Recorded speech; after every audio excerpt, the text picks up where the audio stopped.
Reflexão bíblica. Evangelho de Marcos. Capítulo 2. Marcos 2. Autoridade de Jesus. Em Marcos 2, veremos Jesus sendo interrogado diversas vezes sobre sua autoridade acerca das palavras e termos que usava em seus sermões e sobre os milagres que realizava. As autoridades da época, incomodadas com a ascensão do ministério de Jesus, procuravam falhas e motivos para cercear as palavras e as boas novas pregadas pelo Galileu.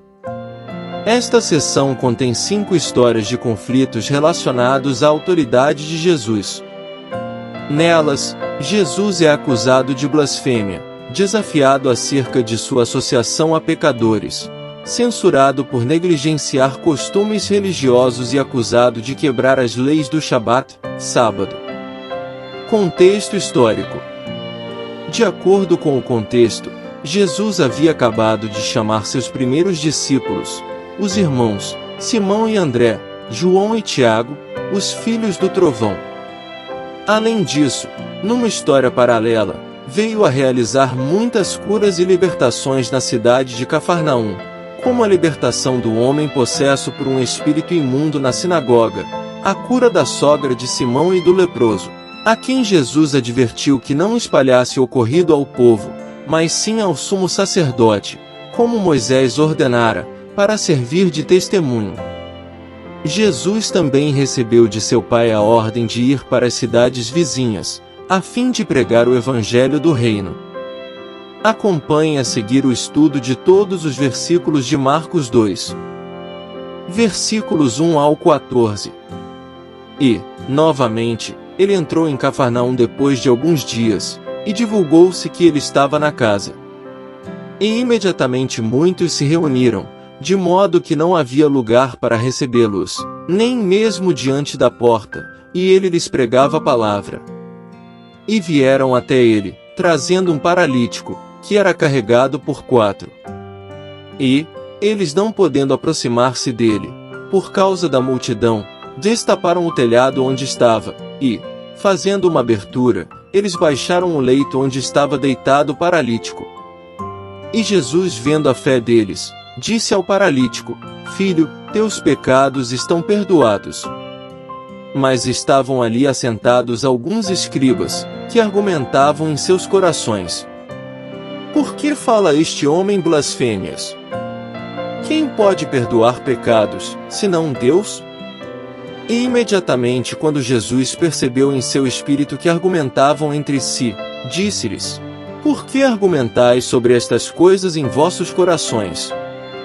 O que é mais fácil dizer ao paralítico: Teus pecados estão perdoados, ou dizer: Levanta-te, e toma o teu leito, e anda? Mas para que possas saber que o Filho do Homem tem na terra poder para perdoar pecados, ele disse ao paralítico: A ti te digo, levanta-te, toma o teu leito, e vai pelo teu caminho para a tua casa. E, imediatamente, ele se levantou, tomou o leito e saiu à vista de todos, de modo que todos se maravilharam e glorificaram a Deus, dizendo: Nós nunca vimos algo assim. E ele saiu outra vez para a beira do mar, e toda a multidão ia ter com ele, e ele os ensinava. E, enquanto ele passava, viu Levi, filho de Alfeu, sentado na coletoria, e disse-lhe: Segue-me. E ele, levantando-se, o seguiu. Versículo 4. Faça um caminho até Jesus. Destaparam o telhado, se traduz literalmente por destelharam o telhado. A maioria das casas na Palestina era térrea, estruturas com telhado plano e uma escadaria externa. O telhado era usado para trabalho, secar roupas, dormir e orar. Em cima das vigas mestras eram colocadas pequenas varas ou ramos, cobertos com palha e barro. Quebrando, Lit tendo escavado, sugere que cacos de barro devem ter caído nas pessoas embaixo. Um leito era a cama de viagem de uma pessoa pobre, Marcos 6 verso 55, João 5 versos 8 a 11, Atos 5 verso 15. Versículo 5. O poder da amizade. A fé deles se refere àqueles que carregaram o paralítico e a este também. Em vez de uma palavra de cura, Jesus proclamou perdão ao paralítico após se dirigir a ele como filho. Teus pecados é plural e possivelmente específico. A palavra grega para pecado indica errar o alvo. Somente aqui Jesus liga o pecado à enfermidade. Talvez houvesse uma relação direta entre os pecados do homem e sua paralisia. Versículos 6 e 7. A autoridade de Jesus é questionada. Os escribas supuseram que Jesus estava blasfemando ao ouvi-lo declarar que os pecados do homem foram perdoados. A pena prescrita para blasfêmia era morte por apedrejamento, Levíticos 24 verso 16, João 10 verso 3, e foi esta acusação pela qual Jesus foi executado posteriormente, Marcos 14 verso 64. Versículos 8 a 11. Jesus sonda todos os pensamentos. Obviamente, a resposta à pergunta de Jesus, o que é mais fácil, é uma reivindicação impossível de comprovar, ter perdoado os pecados do paralítico. Afinal, o perdão de pecados é algo que não pode ser comprovado visivelmente, de modo que qualquer um pode dizer que perdoou pecados. Na verdade, ter autoridade para fazer isso é algo totalmente diferente para provar seu direito de perdoar pecados. Jesus empreende a tarefa mais verificável, mas não menos extraordinária, de curar o homem. Filho do homem, era a autodesignação preferida de Jesus. Ela vem de Daniel 7 versos 13 e 14, onde o messiânico Filho do homem recebe poder. Ver nota em Marcos 1 versos 21 e 22. A cura provou que Jesus podia perdoar pecados. Sobre ter sido imediatamente. Todos maravilharam. Lembra Marcos 1 verso 27. Os escribas acusaram Jesus de usurpar prerrogativas de Deus. 2 verso 7. Mas as multidões glorificaram a Deus por sua causa. Versículos 12 ao 14. O poder de Jesus é comprovado. Mar indica o mar da Galileia. Somente Marcos identifica o coletor de impostos como Levi, filho de Alfeu. Compare com Mateus 9 verso 9, Lucas 5 verso 27, onde lemos que Levi era outro nome para Mateus, Mateus 10 verso 3. A coletoria provavelmente era uma tenda da alfândega local. Publicanos tinham reputação semelhante à de ladrões e gentios. Segue-me, lembra Marcos 1 versos 17 e 18. Este é o termo padrão para discipulado nos evangelhos.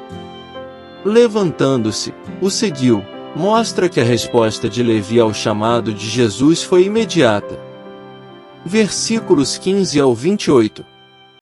E aconteceu que, quando Jesus reclinou-se para comer em sua casa, muitos publicanos e pecadores reclinaram-se também junto com Jesus e seus discípulos, porquanto eram muitos, e eles o seguiam. E quando os escribas e fariseus viram-no comendo com publicanos e pecadores, disseram aos seus discípulos: por que ele come e bebe com publicanos e pecadores? E Jesus, ouvindo isto, disse-lhes: os sãos não necessitam de médico, mas os que estão enfermos. Eu não vim para chamar os justos, mas os pecadores ao arrependimento. E os discípulos de João e os fariseus jejuavam, e vieram e disseram-lhe: por que jejuam os discípulos de João e os dos fariseus, mas os teus discípulos não jejuam? E respondeu-lhes Jesus: podem os convidados do noivo jejuar enquanto o noivo está com eles? Enquanto eles têm consigo o noivo, não podem jejuar. Mas dias virão em que lhes será tirado o noivo, e então hão de jejuar naqueles dias. Nenhum homem põe um pedaço de pano novo em roupa velha, do contrário o remendo novo rompe o velho, e faz-se maior o rasgo. E nenhum homem põe vinho novo em odres velhos, do contrário o vinho novo rompe os odres, e o vinho se derrama, e os odres se perdem. mas vinho novo deve ser colocado dentro de odres novos. E aconteceu que ele passou entre os campos de trigo no dia do Shabat, e os seus discípulos começaram, enquanto eles iam, a arrancar espigas de trigo. E os fariseus lhe disseram: Vê, por que eles estão fazendo no dia do Shabat o que não é lícito? Mas ele disse-lhes: Nunca lestes o que fez Davi, quando teve necessidade e estava faminto, ele e os que com ele estavam? Como entrou na casa de Deus, nos dias de Abiatar, sumo sacerdote, e comeu os pães da proposição, dos quais não era lícito comer senão aos sacerdotes, e deu também aos que com ele estavam. E disse-lhes: O Shabat foi feito para o homem, e não o homem para o Shabat. Portanto o Filho do Homem é Senhor também do Shabat. Versículos 15 ao 17. Os doentes é que precisam de cura. Reclinar sobre a mesa ao nível do chão, apoiado em um dos cotovelos, com os pés estendidos ao longo do chão, era a posição tradicional das refeições. Levi convidou Jesus e seus discípulos para um banquete, que incluiu figuras de má reputação, publicanos e pecadores. Compare com Lucas 5 verso 29. Pecadores, indica aqueles que deliberadamente violam as leis de Deus. Ao comer com tais pessoas, de certa forma Jesus se identificou com elas.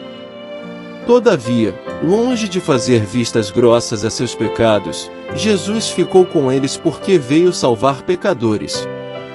Sobre escribas, ver nota em Marcos 1 versos 21 e 22. Muitos destes mestres eram fariseus. Os fariseus, os separados, observavam rigorosamente a lei escrita e oral, criam em anjos e na ressurreição, opunham-se à influência grega e eram estimados pelo povo. Estavam em constante conflito com Jesus.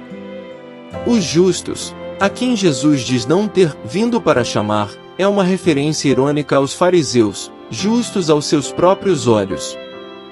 Versículo 18. A atitude de jejuar. A questão do jejum surge por causa do comportamento dos discípulos de Jesus, contrastante com o dos discípulos de João Batista e dos fariseus. Jejuar só era obrigatório no dia da expiação, Levíticos 16 versos 29 e 30, Leia Ester 9 verso 31 e também Zacarias 8 verso 19, para jejuns que surgiram no período pós-exílico. Nos tempos do Novo Testamento, os fariseus jejuavam nas segundas e quintas-feiras, Lucas 18 verso 12. O jejum era considerado um ato de piedade, Mateus 6 versos 16 ao 18. Versículos 19 e 20. Quando jejuar? Geralmente um casamento durava 7 dias. Filhos das núpcias, lit, filhos da câmara nupcial. Os que assistem ao esposo, pode indicar os convidados do casamento ou os servos do noivo. O noivo lembra a forma como João Batista fala de Jesus, João 3 verso 29. Será tirado, sugere remoção à força e muda o foco para a iminente morte de Jesus. O Senhor Jesus afirmou que, depois de ser violentamente será tirado, tal como João Batista, Marcos 1 verso 14. Seus discípulos jejuariam como os de João faziam naquele momento. Versículos 21 e 22. Eis que tudo novo será feito. Estas são as primeiras parábolas de Jesus em Marcos. Odres para vinho eram feitos de pele de bode, macia e flexível. Odres velhos, que já tinham sido usados para fermentar vinho, perdiam sua elasticidade, tornavam-se frágeis e romperiam se fossem usados novamente, perdendo-se o recipiente e o vinho novo.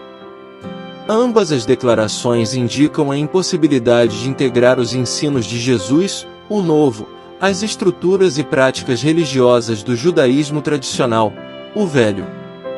Versículos 23 e 24. O mandamento do Shabat. O que não é lícito não especifica que leis foram quebradas.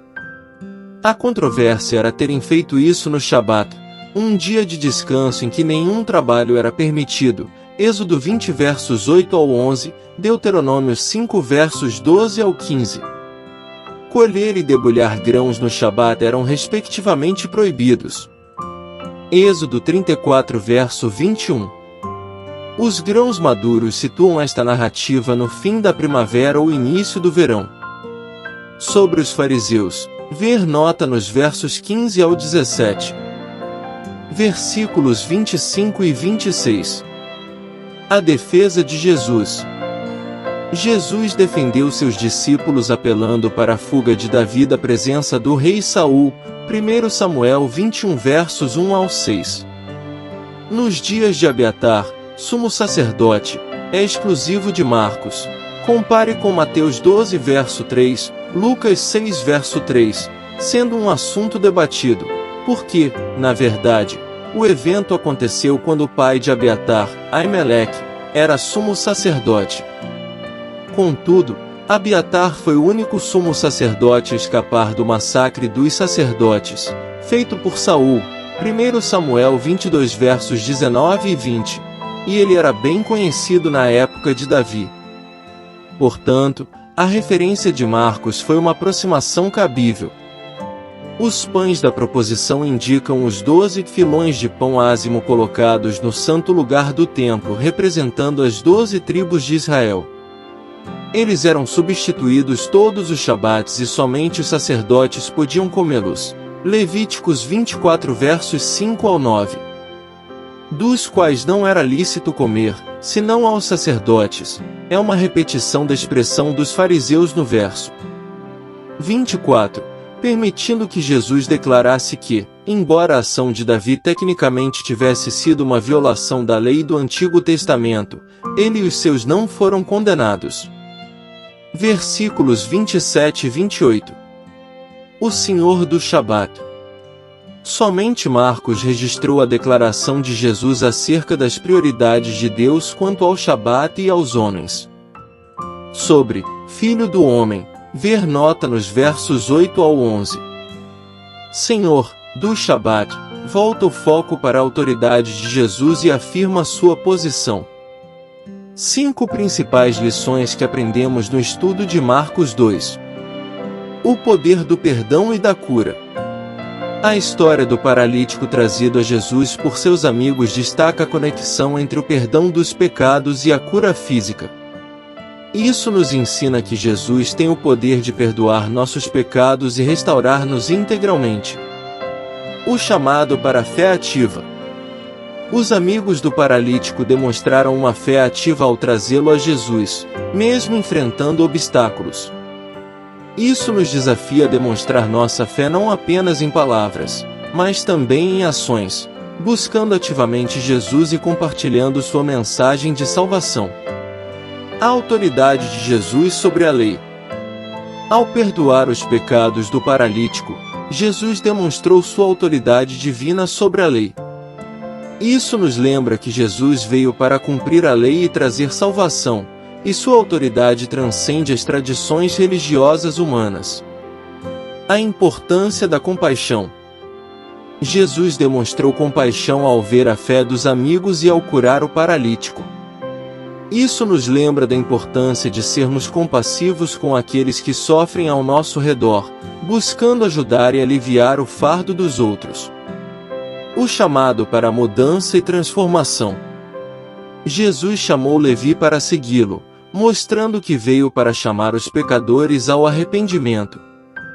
Isso nos lembra que o Evangelho é para todos, e Jesus nos chama para abandonar nosso antigo modo de vida e seguir seus caminhos de justiça e amor.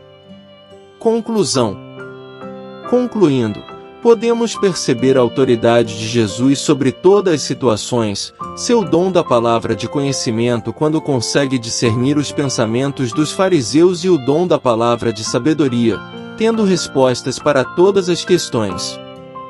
Essa oposição começou a demonstrar que o reino que Jesus veio inaugurar não seria exclusivamente dos judeus, do povo escolhido por Deus, mas seria algo maior, estendendo-se também para os gentios, publicanos e pecadores.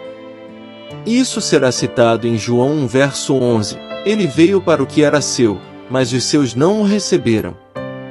Jesus passou a não só falar, mas a demonstrar o seu poder contra enfermidades, espíritos imundos e pecados, trazendo para si autoridade reconhecida pelo povo.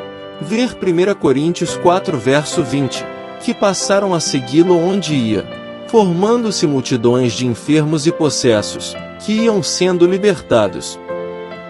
Graça e paz por parte de nosso Deus e Pai, e de nosso Senhor e Salvador, Jesus Cristo, estejam sobre nossas vidas.